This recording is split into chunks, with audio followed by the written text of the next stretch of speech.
In 1992, Joe Walters created the Social Information Processing Theory, also known as SIP. SIP is used to explain that relationships built through computer-mediated communication, or CMC, can be just as valued as relationships built face-to-face. Some believe that SIP doesn't consider that many cues are filtered out of CMC. This then indicates that CMC won't lead to long-lasting interpersonal relationships. With this in mind, we decided to see how our fellow students felt about CMC versus face-to-face relationships by asking, do you prefer building relationships online or in person? In person. Tinder or go home? In person. In person. In person. Go online is better. In person. In person. In person. In person. In person. In person. In person. In person. Online, currently online. Tinder right now. As you can see, many Queen's students prefer to build relationships in person. They assume that through face-to-face communication, the relationship will last longer and be stronger. This is just one assumption of the Social Information Processing Theory. Assumptions. Unique environment. Communication doesn't have to be synchronous. There are no distance boundaries and different/limited distractions while communicating.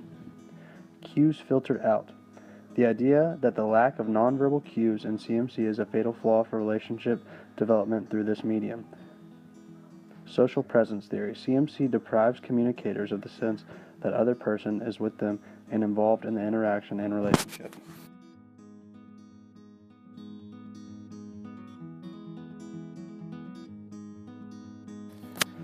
Key concepts. Verbal cues. The creation of fully formed impressions based on the linguistic content of the message.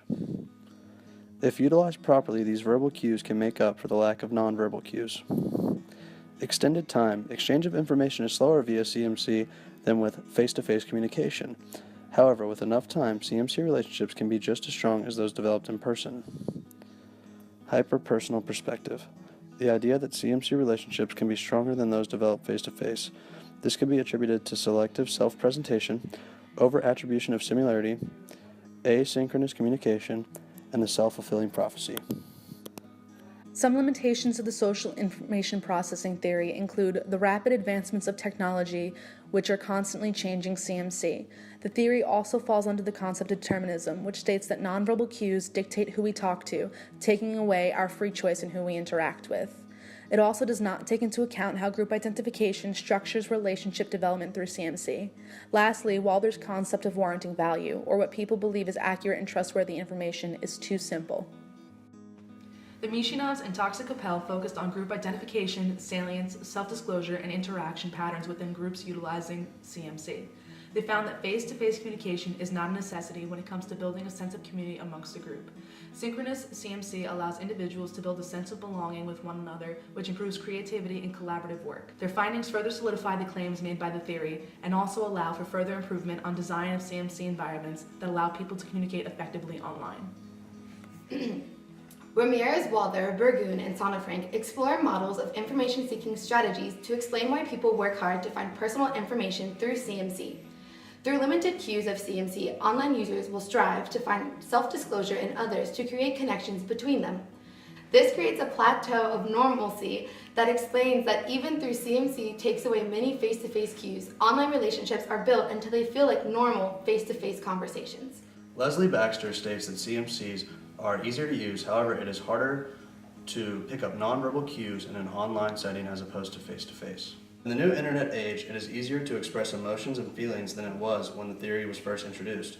In a study, Baxter states that their affection, trust, informality, and other relational dimensions also increased over time, sometimes approaching or exceeding that of a face-to-face relationship.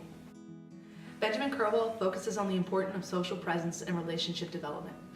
The social presence theory is used to describe the qualities of media and their respective abilities to create the illusion of non-mediation. The results of his study concluded that it is possible to create a strong social presence even without face-to-face communication. He outlines the importance of a person's ability to properly use language, media, and communication tools to create a strong social presence in order to achieve meaningful interactions, establish and maintain relations, and create productive social systems in these environments.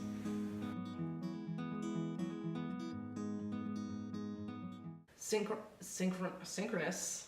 Oh, dang it. I'm sorry. Plateau. Is it plateau or it's plateau, isn't it? Ooh, that's bad. Turn it off.